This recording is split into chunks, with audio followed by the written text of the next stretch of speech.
네, 그 제 뒤에 있는 이 아파트 단지가 분당 그 청솔마을 이 성원 아파트라고 합니다. 그러니까 이 동네 사람들은 그냥 소위 미금역 7단지다 그렇게 부르곤 하는데요. 이 미금역 역세권 중에서 7단지 아파트가 입지는 가장 좋은 편이기도 합니다. 왜냐면 일단 그 미금역 1번 출구에서 정말 초역세권이죠. 네, 걸어서 1분이면 될 겁니다. 그리고 이 미금역이라는 이 상업시설 자체가 상권이 엄청나게 좋잖아요. 특히 미금역은 병원가로 유명하니까 같은 과도 한 10개 병원씩 존재할 거예요. 그러니까 내과 10개, 뭐 치과 10개, 안과 10개 병원 정도.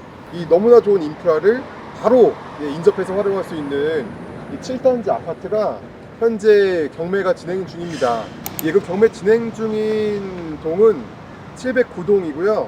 12층의 한 개 호실입니다. 그리고 감정가가 19억 4천만 원에서 한 번 유찰된 현재 최저가는 무려 13억 5천대로 떨어졌기 때문에 지금 정말 큰 기회라는 거예요. 실제로 실거래가는 22억에서 23억 정도 수준입니다.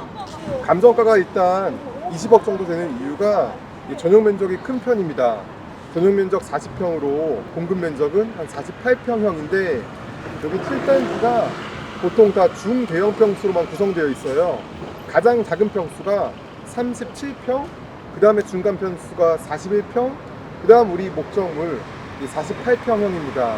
면적이 넓다라는 거는 당연히 한정된 이 부지 안에 세대수가 적다라는 이야기겠죠. 따라서 용적률도 굉장히 양호한 편이에요. 지금 제가 있는 이곳이 이 7단지에서 그 후문이긴 한데 이 아파트 단지의 전체적인 그 배치를 본다면은 여기 후문에 가까울수록 로얄동입니다. 그러니까 여기 바로 있는 제 뒤에 있는 저 아파트 동이 가장 로얄동이 될 수 있겠죠.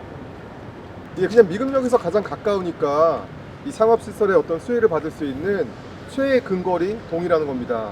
그만큼 이 미금역 상권이 전국에서도 손꼽힐 정도로 굉장히 대단한 그런 역이에요. 같이 한번 목적물로 가서 좀 더 구체적으로 살펴보시죠. 지금 조금 전 제가 영상에서 말씀드린 위치가 여기 부출입구라고 하는 후문이고, 부출입구가 소위 그냥 정문입니다. 그런데 이쪽 후문 쪽에 가까울수록 이 미금역과 최근거리여서 로얄동이라고 볼 수 있고요. 여기서 멀수록 정문에 가까울수록 로얄동에선 좀 거리가 있다, 이렇게 저는 생각합니다. 지금 이쪽 왼쪽이 남쪽이고 주출입구 쪽이 북쪽이라 대부분의 동들은 남향뷰입니다. 근데 갑자기 눈에 들어왔는데 이 706동은 유일하게 남향뷰가 아닌 동향이잖아요, 동향. 그래서 이른 오전부터 점심까지는 해가 잘 들지 않는, 분명히 이 호실 중에서도 705동과 코너 꺾이는 이 자리에 있는 저층은 훨씬 더 그 음영 시간대가 많아서 가장 그 상대적으로 가치가 좀 떨어지는 위치가 될 수도 있는 겁니다. 우리 목적물은 709동입니다. 그래서 가장 저 끝인데 이 단지 내 분위기도 좀 볼 겸 끝에까지 한번 걸어가 보시죠. 여기 단지가 사실 단지 내 면적이 큰 편은 아니고요. 그래도 아파트 그 동 개수로 치면은 적은 것도 아닙니다.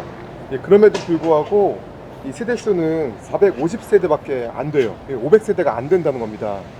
그 말은 즉 이렇게 옆에 동만 보셔도 고층이 아니라는 그런 의미이기도 하고, 이렇게 앞바닥을 보시면은 동간거리가 넓다, 그런 장점이 있는 겁니다. 당장 내가 여기서 거주하기에는 편의성이 높다. 보통 우리가 이렇게 90년도에 지어진 오래된 아파트들은 특히 주차 공간이 협소하고 부족하잖아요. 그런데 여기는 세대수가 적으니까 주차 대수도 양호한 면적을 확보하고 있을 겁니다. 보통 이 정도면은 가구당 뭐 1.5대 정도는 무리 없이 주차할 수 있는 그런 수준이다. 지하 주차장도 잘 아마 구성이 되어 있을 텐데요. 이 관건은 지하 주차장이 아파트 단지 내로 연결되느냐, 그런 부분들을 좀 중점적으로 이따가 한번 살펴보겠습니다. 709동은 가장 끝에 있네요. 네, 지금 709동 앞에 왔는데요. 이 목적물이 이쪽 우측 끝에 12층이라 중간에 보시면은 프레임이 이제 PVC로 된 저 흰색 프레임 보이시죠? 거기서 두 칸 더 위입니다. 지금 일부 저렇게 좀 창문이 개방되어 있는 걸로 봐서는 아마 안에 거주자가 있는 걸로 확인이 되고요. 저 목적물이 공급 면적 48평형, 전용 40평. 그러니까 이런 아파트들은 그 당시 스타일로 접근한다면은 방 4개, 화장실 2개, 그리고 계단식으로 마주보고 있는 배치를 가진 아파트라고 보시면 됩니다. 그리고 앞서 말씀드린 것처럼 지금 이 순간 최저가는 13억 5,800만 원인데요. 현실적인 지금 시세가 한 22억에서 23억 정도 수준이니까 그냥 22억 5천이라고 봤을 때 많은 분들이 관심을 가질 수밖에 없는 금액대로 내려왔다는 겁니다. 지금 이 7단지는 매물이 거의 없어요. 전월세도 굉장히 희소하고요. 매물도 별로 없어서 많은 분들이 좀 애타게 기다리고 있는 물건이기도 합니다. 따라서 사실 신권일 때 19억 4천에서 1천만 원만 올려서 19억 5천의 낙찰을 받아도 순간적으로 한 3억 정도 싸게 취득할 수 있는 그런 기회인데, 그럼에도 불구하고 이 물건이 한번 유찰된 데에는 분명한 이유가 있습니다. 바로 권리관계의 어떤 불투명성인데요. 등기부 등본을 살펴보면 일단 등기상 하자는 없습니다. 그 우리은행이라는 이 근저당권을 기준으로 그 이하는 전부 다 싹 소멸되니까 이 등기상 권리관계는 이제 무난한데요. 임대차 관계가 좀 불투명성이 있습니다. 전입세대 확인서를 열람해 보면은 임차인이 일단 5명 존재합니다. 여러분들 한 집에 5명의 임차인 살 수 있습니까? 합숙하는 건가요? 뭐 그러면 가능하겠지만, 그렇죠. 그 서울대병원에서 임차를 하고 있는 주택도 많아서 그 의료 종사자분들이 기숙사 형태로 쓰기도 합니다. 그러면 가능할 수도 있겠지만 일반적인 상황은 아니죠. 심지어 지금 여기 전입세대 확인서상 대항력이 있는 임차인이 2명이나 존재합니다. 보증금은 미상이고요. 아마도 임대차에 대한 그 불투명성 때문에 신권에서는 모두가 관망하다가 유찰된 게 아닌가, 뭐 그렇게 예측을 해봅니다. 근데 이제는 더 이상 관망할 수가 없겠죠.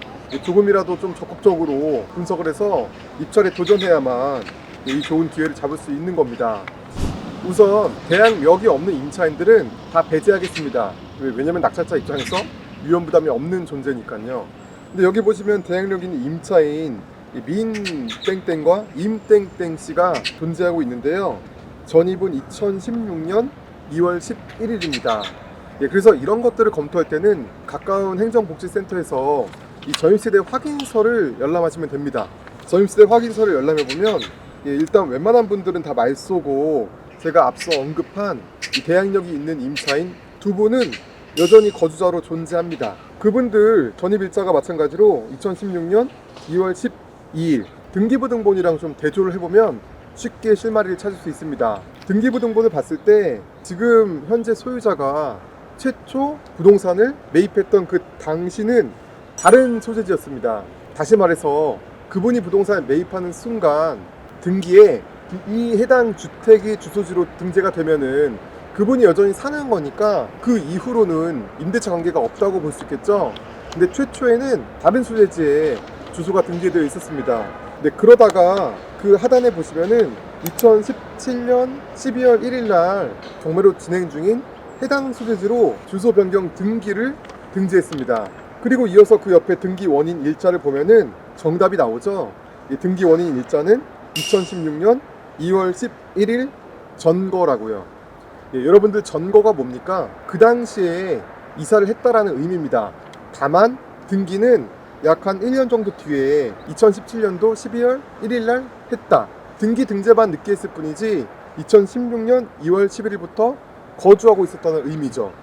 그러면 지금 대항력이 있는 임차인 전입일자와 일치하는 거 아니겠습니까? 따라서 권리관계가 굉장히 복잡해 보이지만 대항력이 있는 민씨와 임씨는 현재 채무자 겸 소유자인 나씨와 가족관계라고 이렇게 예측할 수 있습니다. 그러면 우리가 입찰 볼 때 가족관계는 일반적으로 무상거주도 많고, 또한 특수한 관계들은 주임법상 대항력이 아예 없으니까 마치 이제 이 물건은 소유자가 거주하고 있다고 판단하고 입찰을 보셔도 되는 그런 물건입니다. 마지막으로 다른 대항력이 없는 임대차를 보면은 문 씨는 현재 보증금과 월세를 납부하고 있는 임차인이라고 등재가 되어 있습니다. 따라서 이걸 종합해서 다시 정리를 해보자면은 대항력이 있는 임차인 2명은 현재 소유자와 가족 관계인 거고요. 대항력이 없는 임차인 중에서 보증금과 월세를 납부하고 있는 그 문 씨는 소유자의 임차인이다. 이렇게 해석을 해볼 수가 있겠죠. 그러니까 이제 많은 분들이 기상이 안 좋을 때, 눈이 오거나 비가 올 때 이 아파트 동에서 엘리베이터를 타고 바로 지하 주차장으로 내려갈 수 있으면 우산이 필요 없으니까 굉장히 좀 편리하잖아요. 그렇게 일단 야외로는 당연히 이 진출입로가 있겠지만 이렇게 들어갔을 때 건물로도 연결되어 있는지 한번 실제로 내려가 보시죠.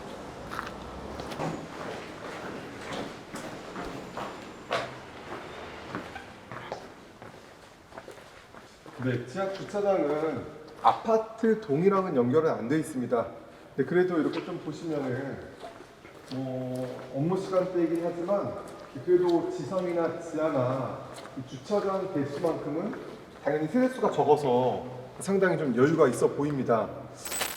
오늘 임장 물건을 마지막으로 정리를 해드리자면 권리관계가 복잡할 것 같은 그런 착시 현상으로 감정가에서 한번 유찰됐잖아요. 근데 낙찰자 입장에서는 인수에 대한 그런 부담감이 없는 사실은 깨끗한 권리를 가진 물건입니다. 한 며칠 전에 우리 원우님이 이 물건에 입찰에 관심이 있다고 학세권이 되고 싶은 거죠. 저한테 상담을 요청해 왔는데 제가 감히 입찰가를 20억 5천만 원 정도로 추천을 드렸습니다. 이런 물건들은 유찰이 한번 됐을 때 뒤늦게 경쟁으로 이 전회차를 능가할 수도 있거든요. 왜냐면 시세가 22억 5천인데 20억 5천에만 낙찰을 받아도 2억 싸게 취득하는 거잖아요.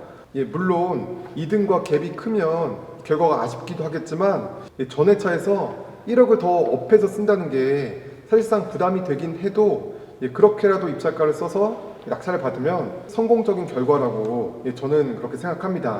그래도 여전히 이 권리관계가 막 복잡해 보이는 효과에 의해서 또 대출 같은 그 자본 문제로 입찰자가 많을 것 같지는 않습니다.